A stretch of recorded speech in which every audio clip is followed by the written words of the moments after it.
I think it's a tricky place to get the balance of the car right. If you miss it by a little bit, you're just struggling all day. So I think it's just really sensitive track to hit. Another thing to make it challenging is we'll be running that new package there, so we'll be kind of figuring it out as we go. I think the track's starting to age a little bit to the point where the racing's getting a little better. I know PJ1's always yay, nay. Is it helping or hurting? I don't know what's left on the track or not, but we can't do much about that. We just work with what we were handed once we get out there. So a lot going on in Phoenix this weekend. Not only a new diffuser, not only a new tire, not only a different format, but there's just a ton of different things going on this weekend.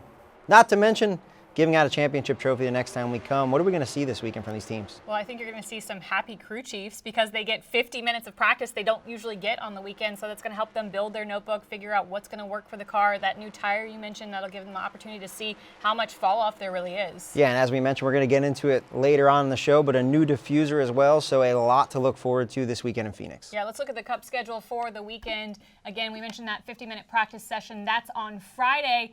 And again, Ryan talked about it, the championship race is held at the end of the year, so maybe some time for crew chiefs to make some early notes on what it's going to take to hoist the big trophy at the end of 2024. But the first task is to get to victory lane this weekend. Here's a look at the past drivers who found winner's circle. This is where the championship will be won or lost in November. Martin Truex Jr. cruising to his 28th career win in the NASCAR Cup Series. Truex wins Phoenix. Chase Briscoe becomes the 200th winner in the history of the NASCAR Cup Series. And for the second week in a row, William Byron comes off turn 4. Checkered flag Byron.